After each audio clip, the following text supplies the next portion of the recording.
Hi friends, അപ്പോൾ നമ്മൾ ഇന്ന് എളുപ്പത്തിൽ തയ്യാറാക്കാൻ പറ്റിയിട്ടുള്ള ഒരു ചെമ്മീൻ ബിരിയാണിയുടെ റെസിപ്പി ആയിട്ടാണ് വന്നിട്ടുള്ളത്.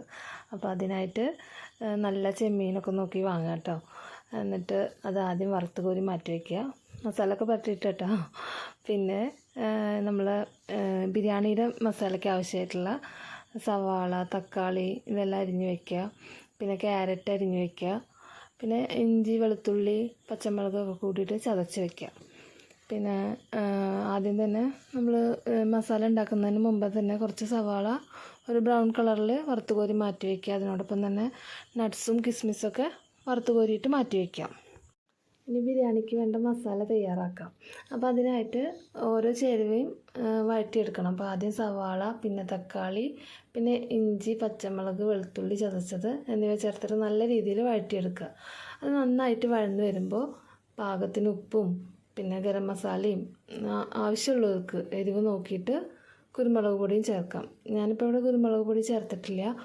പിന്നെ ഫ്രൈ ചെയ്ത് വെച്ചിട്ടുള്ള നമ്മൾ ചെമ്മീനും കൂടി ചേർത്ത് നന്നായിട്ട് മിക്സാക്കുക.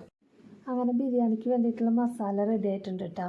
പിന്നെ കുറച്ച് ഭാഗങ്ങൾ ഷൂട്ട് ചെയ്യാൻ വിട്ടുപോയിട്ടുണ്ട്. അപ്പോൾ ആ ഭാഗങ്ങളൊക്കെ ഞാൻ ഇവിടെ പറയാം. അപ്പോൾ ക്ഷമിക്കണം കേട്ടോ എല്ലാവരും. ഞാൻ പറയുന്നത് കേട്ടിട്ട് അതുപോലെ ചെയ്താൽ മതി. അപ്പോൾ ഈ റെഡിയാക്കി വെച്ചിട്ടുള്ള മസാലയിലേക്ക് സെപ്പറേറ്റ് നമ്മൾ വേവിച്ച് വെച്ചിട്ടുള്ള റൈസ് ചേർത്തിട്ട് ലെയറായിട്ട് ഇട്ടിട്ട് ദം ചെയ്യാം. അപ്പോൾ മുകളിൽ ഗാർണിഷ് ചെയ്യാനായിട്ട് ഇപ്പോൾ നമ്മൾ വറുത്ത് കോരി വെച്ചിട്ടുള്ള നട്ട്സും കിസ്മിസും പിന്നെ കുറച്ച് മല്ലിയിലൊക്കെ വിതറി കൊടുക്കുക. പിന്നെ അരി വേവിക്കുന്ന സമയത്ത് അതിലേക്ക് പാകത്തിന് ഉപ്പും പിന്നെ കുറച്ച് എന്താ പറയുക, കുറച്ച് പട്ട, ഗ്രാമ്പൂ, ഏലക്ക അതൊക്കെ കുറച്ച് ആഡ് ചെയ്യുക. പിന്നെ ക്യാരറ്റ് കട്ട് ചെയ്ത് വെച്ചിട്ടില്ലേ, അതും കൂടി ആഡ് ചെയ്തിട്ട് വേണം വേവിക്കാനായിട്ട്. പിന്നെ ഏറ്റവും സിമ്പിളായിട്ടുള്ള രീതിയിലുള്ളൊരു ബിരിയാണിയുടെ റെസിപ്പി ആയിട്ടാണ് ഞാൻ ഇവിടെ പറഞ്ഞിട്ടുള്ളത്. ശരിക്കും കുറച്ചും കൂടിയൊക്കെ നന്നാക്കി ചെയ്യാന്നുണ്ടെങ്കിൽ ഒരുപാട് ഇൻഗ്രീഡിയൻസ് ഇനിയും ചേർക്കേണ്ടി വരും. നമുക്ക് പെട്ടെന്നൊക്കെ കുട്ടികൾക്കൊക്കെ ഉണ്ടാക്കി കൊടുക്കാൻ തോന്നി കഴിഞ്ഞാൽ അങ്ങനെ ഏറ്റവും സിമ്പിളായിട്ട് ചെയ്യാവുന്ന ഒരു റെസിപ്പിയാണ്. ഇഷ്ടമായിട്ടുണ്ടെങ്കിൽ എല്ലാവരും ലൈക്ക് ചെയ്യണം, കമൻറ്റ് ചെയ്യണം, പിന്നെ സബ്സ്ക്രൈബ് ചെയ്യണം കേട്ടോ. Thank you.